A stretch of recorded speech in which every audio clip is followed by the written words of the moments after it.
Good morning, everyone. Welcome to Sports News Flash at 12 with your one and only, your weekend sports anchor, Miguel Mike Medina. And let's get to it. Happy Easter, everyone. Happy Sunday. May God bless each and every one of you today. It's not just today, but every single day. So I hope everyone has a great day today. On Friday, Jalen Brunson, he scored 61 points against the San Antonio Spurs, but Victor Wembanyama had an answer as well. He is the first rookie since Shaq to post 40 plus points and 20 plus rebounds in a game. The Spurs went on to win 130 to 126. The Knicks, they were trailing by as many as 17, I believe. They were getting blown out at some point, but Jalen Brunson kept them in the game. But it wasn't enough, and the Knicks fell short to the Spurs. They are now 44 and 29 in the season. They're currently sitting in fourth place in the Eastern Conference. Now, college basketball, March Madness. So, on Friday, we had some incredible, fascinating games. Duke, they knocked off the number one seed Houston by the final score 54 to 51. This is Duke's first NCAA tournament win over a higher seed in 30 years. This Duke team is being disrespected. Not many people are giving them a chance. And they're on a mission. They're playing with a chip on their shoulders. So, and now they are going.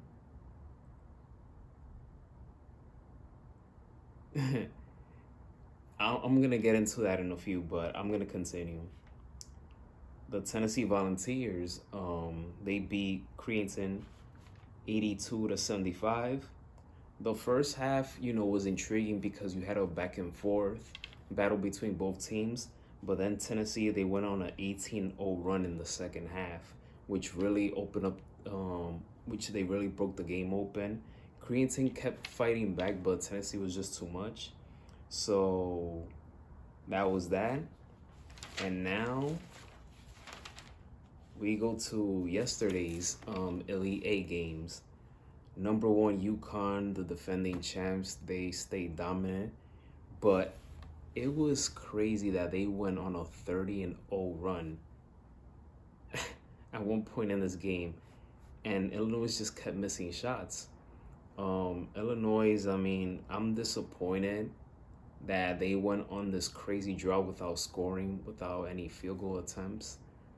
But UConn is UConn, and they're looking unbeatable. They decimated another team in the tournament. They won 77 to 52. I hate seeing lopsided games. I hate seeing blowout games. But UConn is just too good. They're too good. I expected a lot better from Illinois, but there's just something about that second half that teams just don't have an answer for them. San Diego State had to learn it the hard way. Illinois had to learn it the hard way. So, but we gotta give credit where credit's due. UConn is just that good of a team. The Alabama Crimson Tide, the number 4 seed Alabama, is going to the Final Four for the first time in their program history. They beat the number 6 Clemson. I had Clemson winning this game, but Alabama, they stepped up. They made some great plays in the second half, and they won 89 to 82. You have college football, the success of Alabama's football team with Nick Saban before he retired. And now the basketball team, look what they're doing. And now they're going to the Final Four. Congratulations to the Alabama Crimson Tide. Today's matchup, I'm excited. I'm very excited. We have the number 2 Tennessee versus number 1 Purdue. They will be squaring off at 2:20 p.m. on CBS. And we have, this is the one that I said I was gonna get into. number 11 seed NC State versus number 4 Duke, and that will be at 5:05 p.m. on CBS. ACC matchup. This is Duke's chance of getting redemption on NC State, and then NC State is they're having their 1983 Magic all over again. They're trying to go all the way. So both of these matchups excite me, but the NC State Duke game, that one excites me the most. This is about redemption versus believing. NC State believing, Duke redemption. You could say that they're trying to believe as well because a lot of people are doubting them. They don't see them as this team that can go all the way. But we just have to wait and see because we have two great Elite Eight games, and whoever wins will go to the Final Four. So it's getting tighter, it's getting exciting. So I can't wait to see both of these matchups, and I'm glad that it's early in the day instead of a nighttime game. So because I go to bed so early, but I'll be checking these games out. As you guys know, Major League Baseball is back. And how about the Arizona Diamondbacks? The Snakes are picking up where they left off last year. In the first game against Colorado at home, they got off to a hot start. They scored 14 runs on Thursday, opening day. And that's the most that they score on opening day. This is the most that a team has scored on opening day since 1900. Long time ago. Lourdes Gurriel Jr., who's back with the Diamondbacks, he had a 5 RBI game with 3 hits and includes with a 2-run home run. The next day, Arizona continued with the same hunger. They scored 7 runs. Lourdes Gurriel Jr. went deep once again. Alex Thomas hit a 3-run home run. Jack Peterson, who's the latest addition for Arizona, he had 4 hits. Merrill Kelly was sensational. He pitched for 6 2/3 innings. Arizona won that game 7-3. Even though they lost yesterday against Colorado, but their performance on Thursday and Friday was just an outstanding offensive explosion. So, Brewers and Mets, this is a very intense series. And it's intense because Brett Beatty was very upset. He did not take too kindly of Rhys Hoskins, who's the newest member of the Milwaukee Brewers.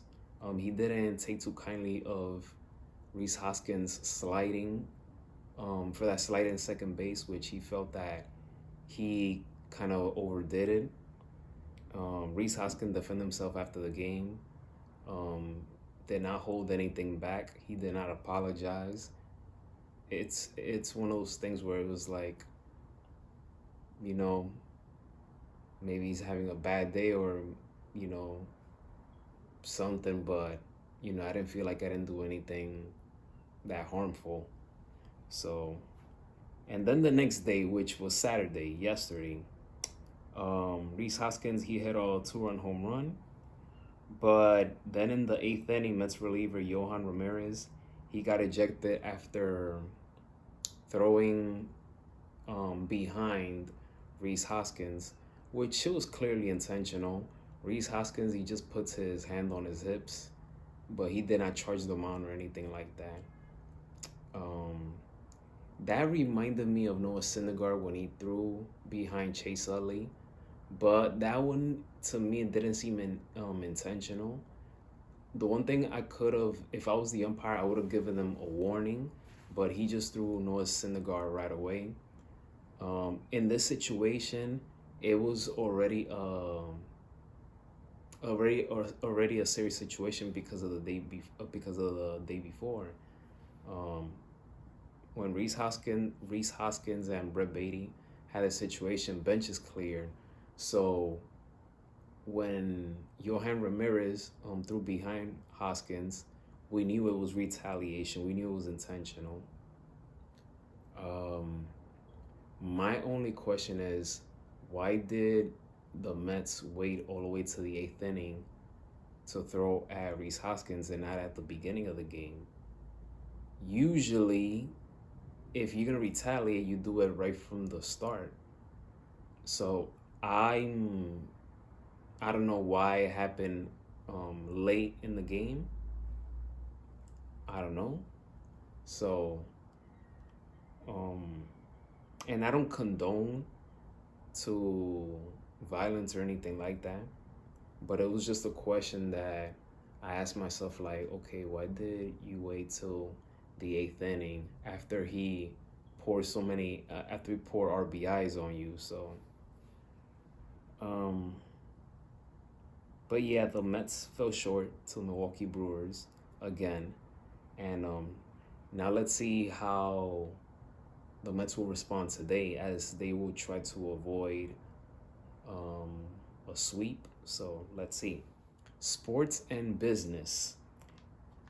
Minnesota Timberwolves and Lynx owner Glenn Taylor, he made an announcement that the two teams are no longer up for sale.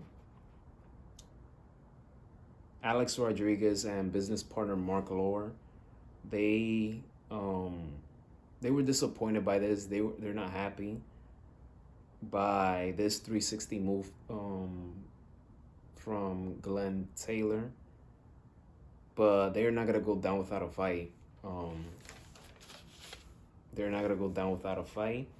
A-Rod and Lohr, they bought 20% in 2022, 20% in 2023, and they planned on buying 40% this year, which would have made them majority owners of the team.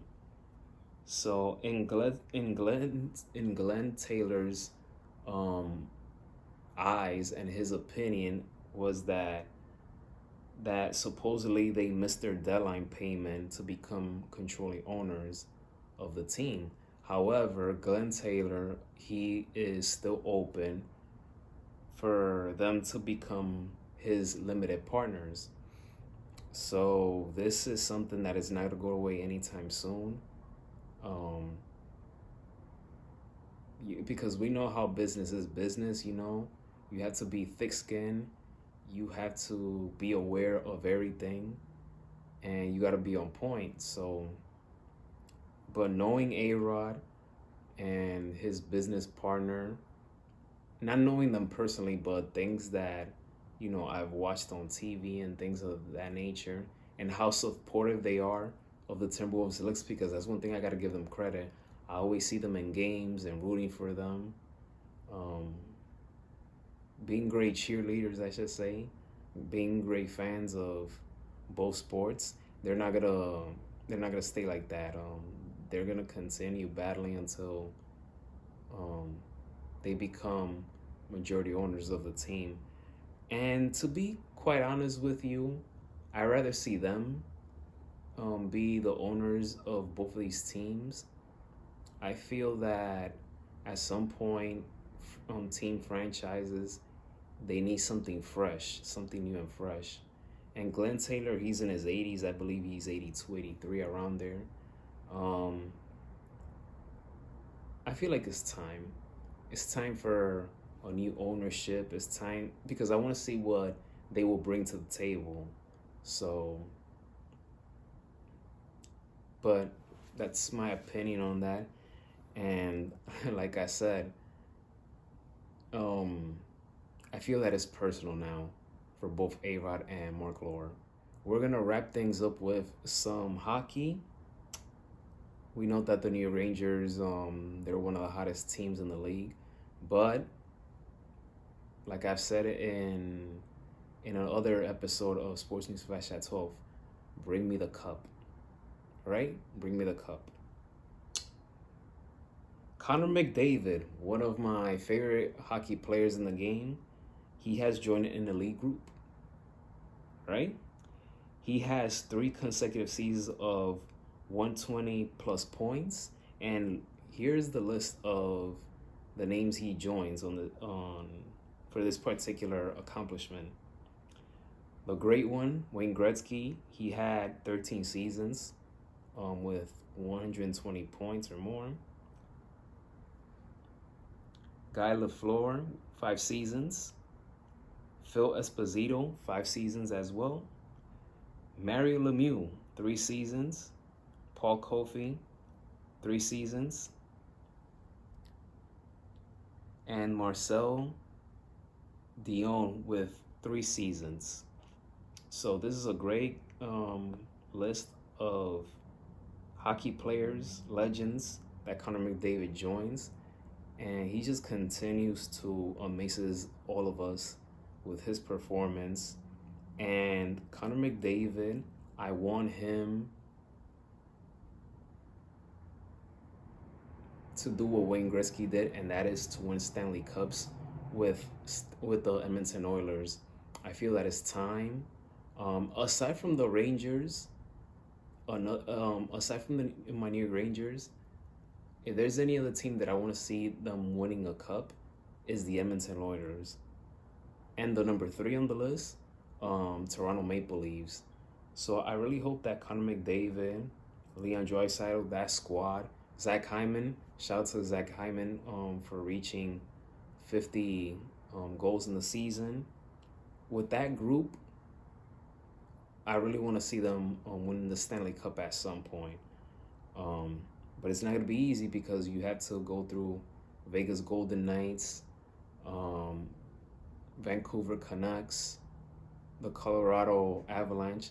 I'm not going to, even the Los Angeles Kings, I'm not going to ignore how tough that Western Conference is, but they got some heavy competition. So, and Edmonton is one of the best teams in the league, obviously one of the best teams in the Western Conference. But if you want to raise that cup, you're going to have to go through all those good teams. And that does it for this episode of Sports News Flash at 12. Email me, email sportsnewsflash at 12 to see what else you would like for me to talk about for future episodes. Once again, happy Easter, happy Sunday. Enjoy those 2 games of the Elite Eight. Enjoy some Sunday baseball, some hockey, some NBA. I mean, it's full. Today is full of sports. If you're going to church, great. I'm going to church at 10 in the morning, even though this episode will premiere at 12, but I'm going at 10. So, and all churches are going to be full today. So, but once again, happy Easter. Have a great Sunday. May God bless each and every one of you, right? Take care, everyone. I'll see you guys next Sunday of a new episode of Sports News Flash at 12.